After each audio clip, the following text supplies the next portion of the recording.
মানব ইতিহাসের প্রথম ট্রিলিয়নার Elon Musk, হ্যাঁ, $1,00,00,000 মালিক। গত 12ই জুন শুক্রবার স্পেসএক্স যখন শেয়ার বাজারে পা রাখলো, ইলন মাস্ক তখন গড়ে ফেললেন এক অবিশ্বাস্য ইতিহাস।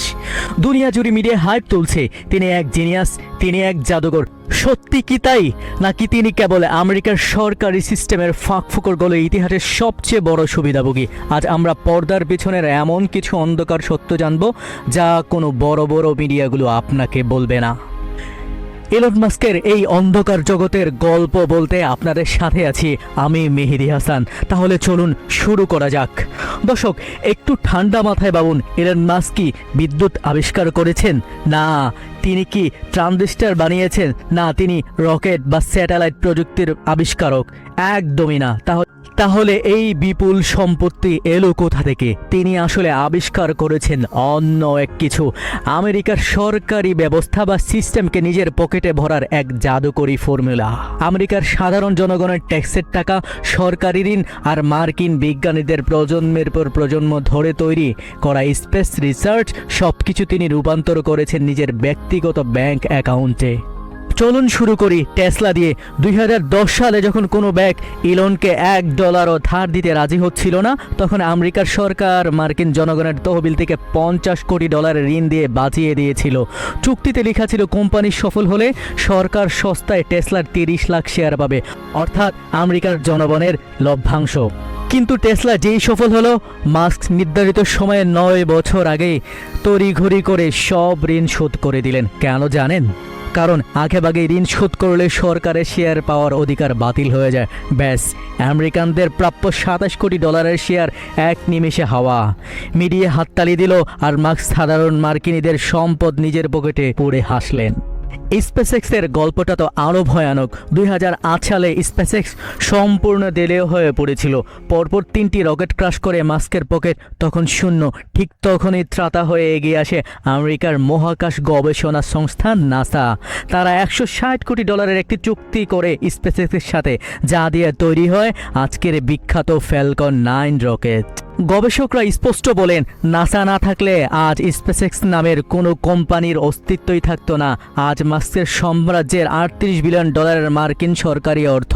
অথচ যে প্রযুক্তির পেছনে আমেরিকার সাধারণ মানুষের 2 প্রজন্মের ট্যাক্সের টাকা মিশে আছে, তার এক আনা মালিকানা আজ সেই দেশের জনগণের কাছেই নেই। কিন্তু খেলা শুধু এখানেই শেষ নয়। আপনি কি জানেন, আমেরিকার সাধারণ চাকরিজীবীদের খাটনির টাকা, তাদের অবসরের সঞ্চয় বা রিটায়ারমেন্টের অ্যাকাউন্টের টাকাও এই ধনকুবেরের পকেটে ঢুকেছে অটো পাইলটে।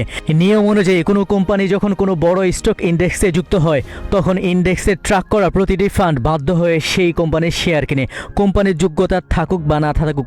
স্পেসএক্স এই সাধারণ মানুষের পেনশনের টাকার উপর নজর দিয়েছিল। এই নিয়ম ভাঙার জন্য ইন্ডেক্স পরিচালনাকারীদের উপর চাপ সৃষ্টি করেছিল। নাসডাক আর রাসেলের মতো বড় বড় প্রতিষ্ঠানগুলো মাস্কের কাছে নথি স্বীকার করে তাদের নিয়ম পর্যন্ত বদলে ফেলে। যেখানে সাধারণ কোম্পানির জন্য 3 মাস অপেক্ষা করতে হয়, সেখানে স্পেসএক্সের জন্য সময় কমিয়ে করা হলো মাত্র 5 থেকে 15 দিন। এর ফলে প্রায় $22 থেকে $27 বিলিয়ন আমেরিকানদের কষ্টার্জিত টাকা স্বয়ংক্রিয়ভাবে তার স্টকের পিছনে চলে গেল। এর ফলে প্রায় $22 থেকে $27 বিলিয়ন আমেরিকানদের কষ্টার্জিত টাকা স্বয়ংক্রিয়ভাবে তার স্টকের পেছনে চলে গেল। অথচ S&P 500-এর মতো বড় বড় ইন্ডেক্সের সোজা বলে দিল, না, যে কোনো কোম্পানির লোকসান করে তাকে আমরা এই জনগণের ট্যাক্সের ফ্রি দিতে দেব না। কিন্তু বাকিরা তো অলরেডি নিয়ম ভেঙে মাস্ককে মার্কিন জনগণের পকেটের টাকা উপহার হিসেবে দিয়ে দিয়েছে। অনেকেই হয়তো বলবেন, টেসলা তো পৃথিবীর সবচেয়ে দামি গাড়ি কোম্পানি। কিন্তু সত্যিটা হলো, জাপানের টয়োটা একাই টেসলা চেয়ে কয়েক গুণ বেশি বাস্তব মুনাফা অর্জন করে। টেসলার এই আকাশচুম্বী মূল্য আসলে একটা ফাঁপা বুদবুদ বা বাবল। মানুষ একসময় অতীতের টিউলিপ বাবলের মতো এই সময়ের দিকে ফিরে তাকিয়ে হাসবে। এদিকে চীনের BYD মাত্র $10,000 এত চমৎকার ইলেকট্রনিক্স গাড়ি বানাচ্ছে যে আমেরিকার সরকার যদি বিশাল ট্যাক্সের শুল্কের দেয়াল তুলে টেসলাকে প্রোটেকশন না দিত, তবে চীনা কোম্পানিগুলো টেসলাকে কবেই গড়িয়ে দিত। মাস্ক নিজেই সেটা স্বীকার করেছেন। এই শুল্কের দেয়াল ছাড়া তারা টিকতে পারতেন না। অর্থাৎ আমেরিকার সরকার তাদের করের টাকা দিয়ে এই কোম্পানিগুলোকে তুলতুলে বাবুলের মতো আগলে রাখছে। অথচ এর বিনিময়ে আমেরিকান সরকার বা রাষ্ট্র জনগণ কোনো মালিকানা পাচ্ছে না। আমেরিকানরা এই সিনেমা আগেও দেখেছে। জেফ বেজোসের অ্যামাজন কোনো প্রকৃত মুনাফা ছাড়া 1 দশক পার করে দিয়েছিল এবং মার্কিন বাজার তবুও তাদের বিলিয়ন বিলিয়ন ডলার ফান্ডিং করে গেছে। কেন? কারণ সবাই দেখতে পাচ্ছিল যে সরকার তাদের ব্যাকগ্রাউন্ডে কোটি কোটি টাকা সুবিধা দিচ্ছে। বেজোস বিক্রি করবার সেলস ট্যাক্স ফাঁকি দেওয়ার জন্য কোম্পানিকে এমন জায়গায় স্থাপন করেছিলেন যার ফলে 20 বছর ধরে অ্যামাজন পুরো দেশের ট্যাক্স এড়িয়ে গেছে। এই অন্যায্য সুবিধার কারণে আমেরিকার স্থানীয় ছোট ছোট দোকানগুলো ধ্বংস হয়ে গেল। আর এখন তারা অ্যামাজনের চেয়ে বড় এক দানব তৈরি করেছে যার সম্পদ ক্ষমতা পৃথিবীর অনেক স্বাধীন দেশের চাইতেও বেশি। এর সমাধান কোনো সম্পদ কর বা ট্যাক্স বাড়ানো নয়, কারণ ট্যাক্স বাড়িয়ে সেই টাকা যদি আবার আমেরিকার ভেঙে পড়া স্বাস্থ্যসেবায় বা আবাসন খাতে ঢালা হয় তবে তা সাধারণ মানুষের কাছে পৌঁছানোর আগেই বড় বড় প্রাইভেট ইকুইপমেন্ট ফার্মগুলো গিলে খাবে। আসল সমাধান হলো মার্কিন মালিকানা। ডোনাল্ড ট্রাম্পের প্রশাসন ইতিমধ্যেই দেখিয়ে দিয়েছে এটা সম্ভব। তারা ইন্টেলের 10% শেয়ার নিয়েছে, লিথিয়াম কোম্পানিগুলোর শেয়ার নিয়েছে এবং ইউএস স্টিলের গোল্ডের শেয়ার নিয়েছে।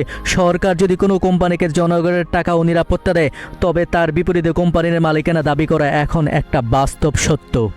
আমেরিকার টাকা, আমেরিকার গবেষণা আর আমেরিকার সুরক্ষা যে সাম্রাজ্য গড়ে উঠেছে তার আসল অংশীদারিত্ব সেই দেশের জনগণের কাছেই ফিরিয়ে দিতে হবে। তা না হলে সাধারণ মার্কিনীরা দিন দিন আরও দরিদ্র হবে আর আমেরিকার রাষ্ট্রটাই আউটসোর্স হয়ে চলে যাবে গুটি কয়েক বিলিয়নারের পকেটে। দর্শক, কি মনে হয় আপনার কাছে? ইলন মাস্ক কি আসলে নিজের যোগ্যতায় ট্রিলিয়নার, নাকি আমেরিকার জনগণের পকেট কেটে তৈরি হওয়া এক ওয়েলফেয়ার বেবি?